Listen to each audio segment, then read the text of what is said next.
Hey guys, welcome back to TheSonicNerd, and today we're going to be talking about the Sonic Symphony because 3 nights ago I attended the show in Greensboro, North Carolina, which is close to where I live. I live in Winston-Salem, and it was a really, really good show, and I had to make a video about it because it was just too good to not talk about. And so that's what we're going to be doing today. We're going to go through all the songs, all the surprises they did, and everything. So just my experience in general. But if you want to keep watching, please be sure to subscribe and leave a comment. Tell me what songs were played at your show, wherever you went, and what you think of it. So obviously I can't show any footage because I would get a copyright claim. But I did record a decent portion of the concert actually, and I'm gonna be posting some videos from that very soon. So those will be up separately, just so that this video doesn't get taken down for whatever reason. But anyway, so the specific theater where it was played was the Tanger Center in Greensboro, North Carolina, and so really nice theater. I've been there before a couple times, and they have the balcony level that you go to, and then the lobby, and then it has stairs that goes to the balcony level on that same place. Big wide open area, but there was tons of people. Like they're all dressed in these Sonic clothes. Some even had like full on costumes, like hats and different memorabilia, like plushies and whatnot. It was just crazy to see so many different fans there, and they were clearly all very hyped. I talked to this one guy actually during intermission, and he was wearing like this polo with the Sonic battle renders of all the characters. And I told him I liked it, and I asked him what his favorite song was, because at that point it had only been one half of the concert. And so we talked about what songs we liked and whatnot. And so it was just really cool to interact with all those fans. Even if there were little moments like, hey, I like your necklace, or I like your shirt, or I like that plushie, or different things like that. It was just cool. It was interesting to be in that environment with so many other fans, because that's not something you get to experience every day. Because it's not like you stumble upon a Sonic fan just out of nowhere, and you guys end up talking, and you actually get to know each other. And so it was just really, really cool. So as for the show itself, they started off with the Sonic 1 medley, which was pretty much identical to the 30th anniversary one. They just had some of the Sonic Origins, like the those little animations before and after the game. They had those in there a little bit for story context. And then after that, they did Sonic 2, and Sonic 2 was identical to the 30th anniversary version as well. Of course, they had more Origins footage, like I said. But then what was interesting about Sonic 3 and Knuckles was in the 30th anniversary version, if I'm not mistaken, I believe they did Angel Island and maybe one other level in there. But this time around, they just did Sky Sanctuary, which was a little odd at first, but I'm like, you know what, I like this. But the cool thing about that medley was it went from the original 3 Knuckles version and then a transition into the modern version from Generations, which I thought was really cool. It was a nice way to kind of segue that, and I kind of feel like they're doing that because they have Sonic X Shadow Generations coming out in the fall, and so they kind of want to like promote that a little bit and get people aware of Generations. And so it was a really smart way to add more onto the concert while also kind of promoting their future stuff. So unfortunately, there was no Sonic CD this time. I was really hoping for Sonic CD or Sonic R or some of those earlier games, but that's okay. They got the 3 main classics in there, and that's all that really matters to me. After 3 Knuckles, I think it was Sonic Mania. Sonic Mania was, I'm pretty sure that was identical to the 30th anniversary version too, but Studiopolis is always a great song. Press Garden was really good. I mean, the violins were beautiful on Press Garden. I mean, they were just so good. Overall, yeah, Sonic Mania was a really good medley. After that, I think they did Sonic Adventure, and they had orchestral versions of Believe in Myself and It Doesn't Matter, which is really cool. Also the same thing they did in the 30th anniversary version, but it's cool, whatever. After that, they didn't do any Adventure 2 music technically. I mean, I guess they kind of did. Instead, what they did was they actually did a Chow medley, and so they which was really surprising to me, and like the audience was like freaking out. They were losing their minds, and so they did the race song, the battle song, like the regular song that plays in the garden. There may have been some other stuff in there, but I'm just not entirely sure. But that was a really cool thing for them to do, and fans definitely got excited about it. So it was really cool. I think after that they skipped right to Unleashed, and for Unleashed they did the same thing that they did for Three Knuckles, like with the one song medley. What was really cool is that they did Rooftop Run, so they started with the original Rooftop Run from Unleashed. Then they transitioned into the modern Rooftop Run for Generations, which was really, really cool. But then even then, they went to the classic Rooftop Run for Generations, which was just awesome. That's one of my favorite songs in Generations. It's just such an awesome little song. Isn't that right, Classic Sonic? Anyway, but it was just really, really cool. And it was the whole. I should mention the whole symphony. All the music was just arranged and composited in a really, really interesting way that was faithful to the original music, but also kind of put a new twist on some things, which was really, really cool to see. And I really liked that they were taking some artistic liberty there with the music. And that's for the whole concert, of course, but especially in the symphony part, I was really impressed with the musicianship and the playing and all of it. It was just really, really good. After Unleashed, they did, I think, Colors. And so for Colors, I don't remember exactly what they did. I know they did Planet Wisp. If I'm not mistaken, I'm pretty sure the Colors medley was identical to the one they did for the 30th anniversary, so not much change there. Always good. But after that, they did the Frontiers medley. And that was by far, I mean, easily the best piece, the best medley, best song in the entire concert. It was just absolutely beautiful. I mean, everything up until that point had been great, but once you get to the Frontiers medley, it was just wow, it was just amazing. Really good medley. Great first half. Definitely the better one. But the second half is when it got really, really crazy. So there was a 28-minute intermission. They came back and we sat down in our seats. The timer went back to 0, and the symphony started tuning their instruments. And we were like, okay, based off what they did for the 30th anniversary, they're most likely going to have rock songs for the second half. You know, like all the classic songs that fans love. And then before the actual band even walks out on the stage, they already start playing the track for I Am All of Me. And everybody lost it. It was complete insanity.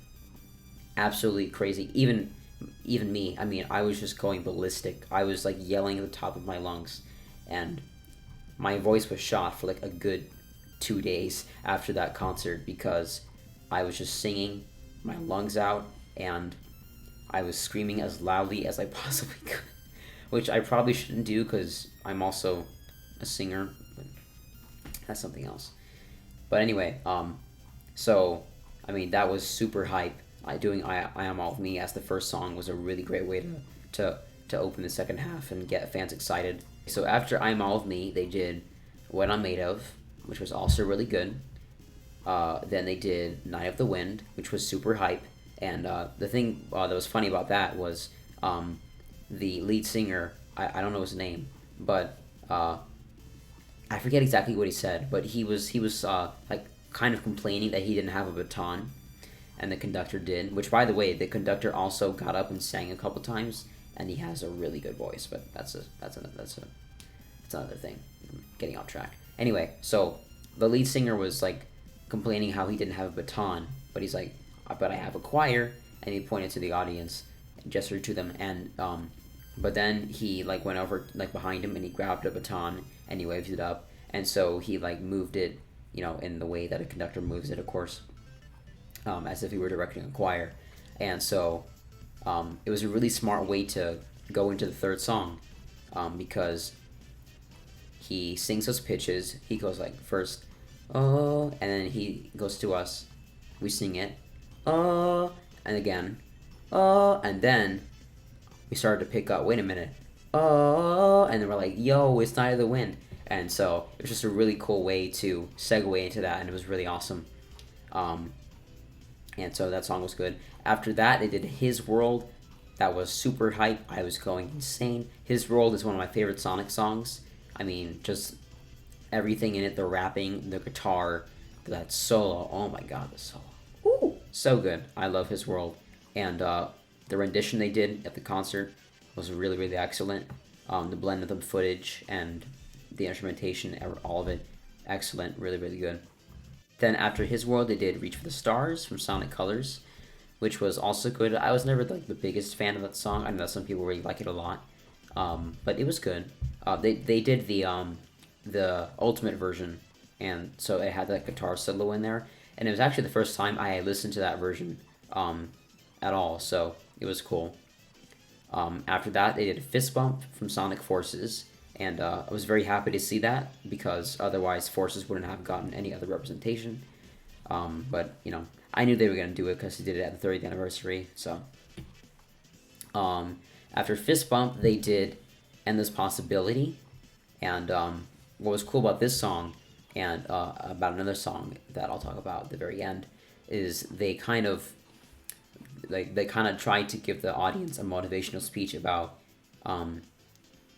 to keep going and to always pursue your dreams and to know that there are infinite possibilities, endless possibilities for you. And then it just took them saying those words for us to know that was the next song.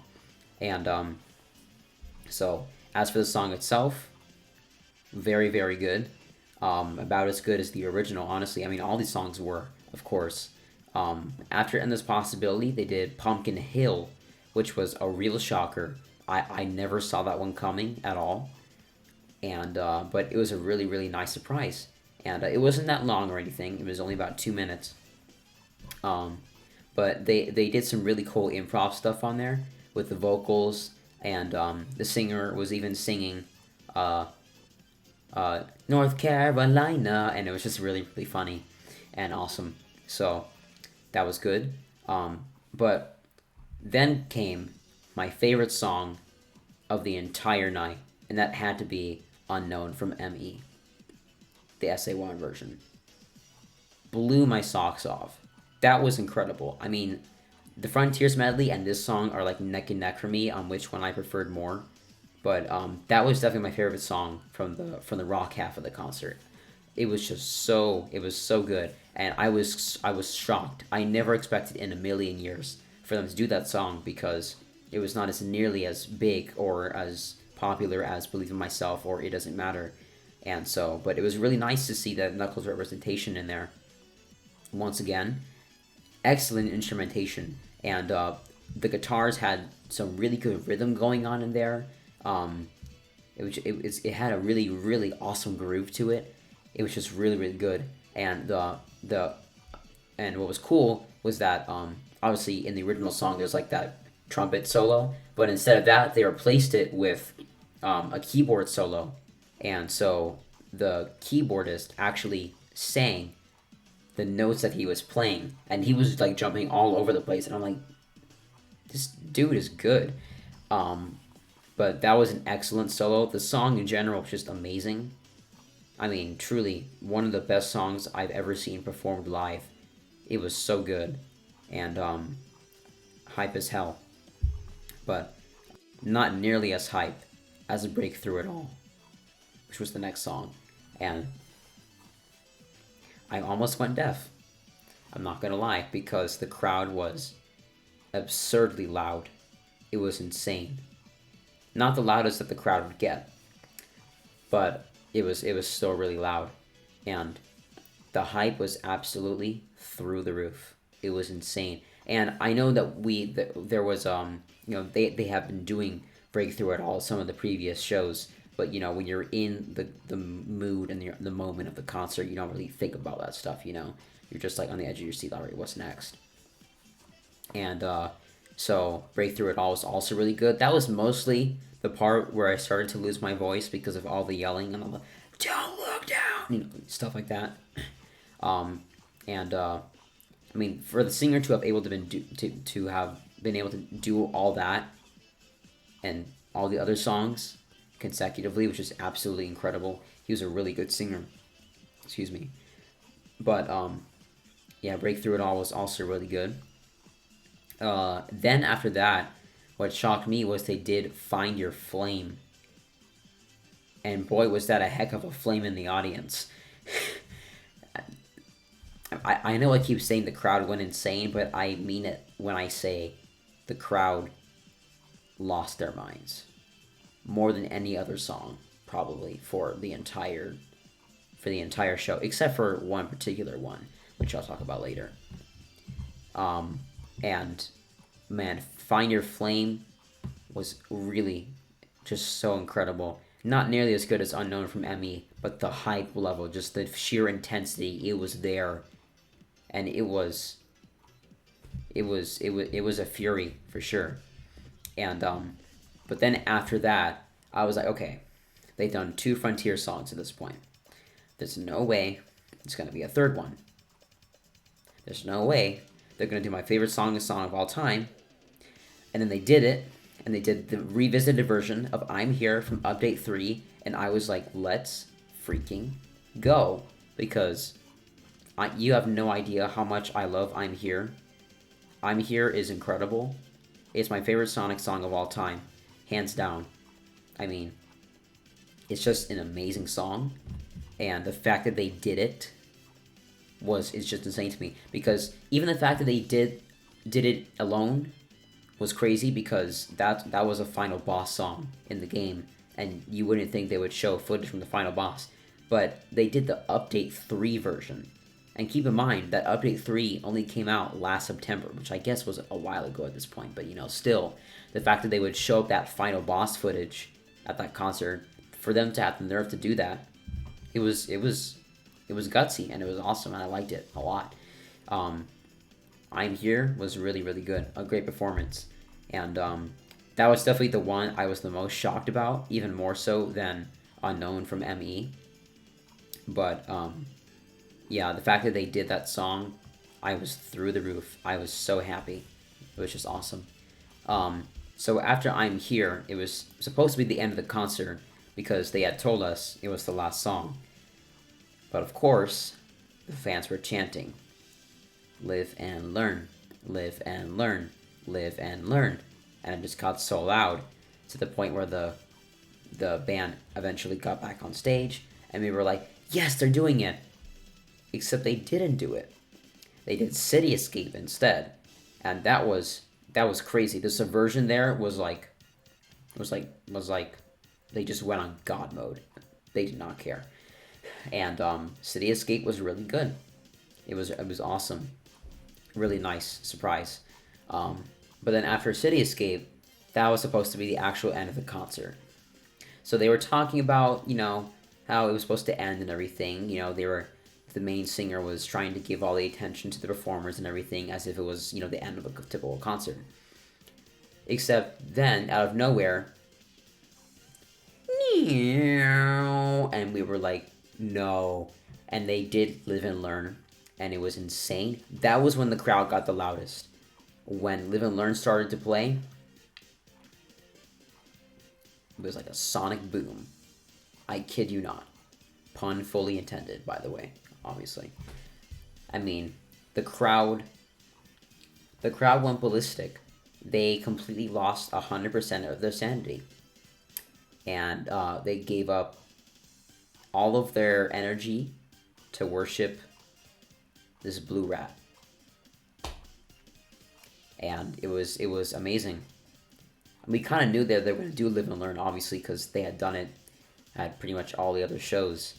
And that's probably the most iconic and memorable song from the Sonic franchise, at least in the 3D realm. But it was still really awesome. And the song played out basically the same as the original, what you would expect. But just the sheer hype level was insane, because they made us think that they were not going to do it because they did City Escape.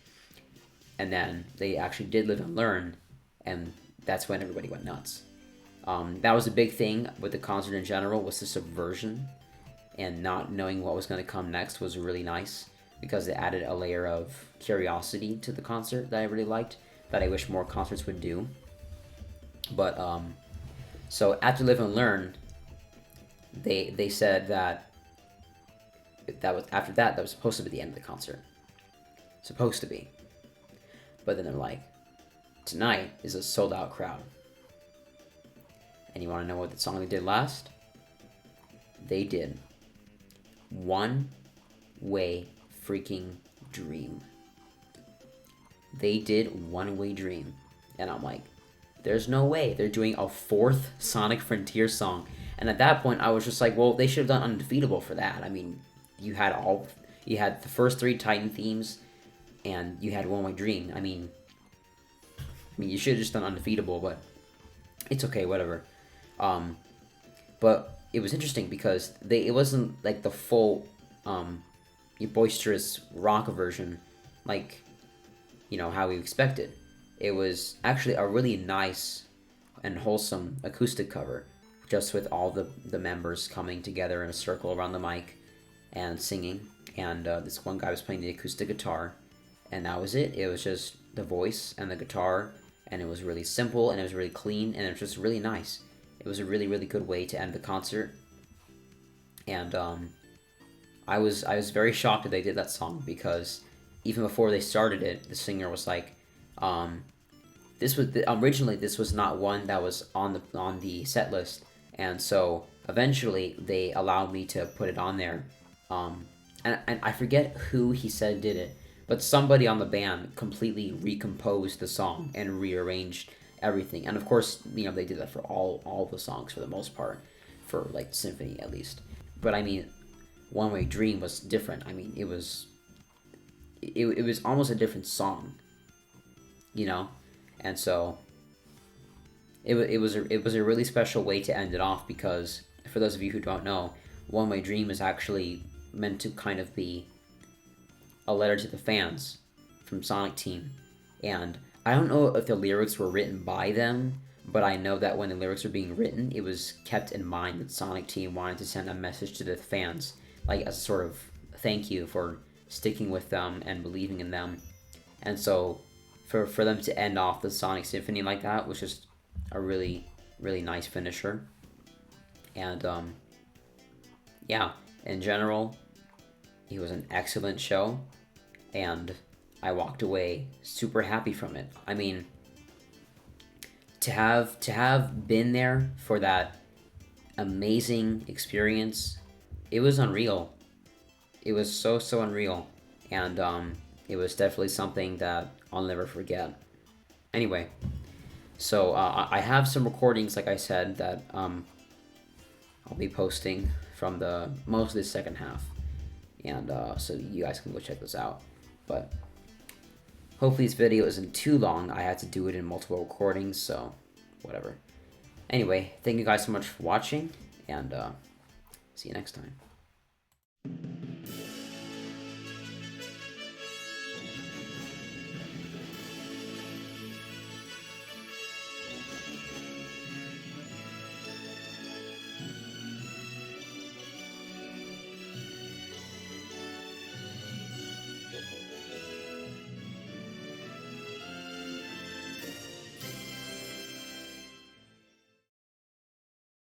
I have no such things as weak spots.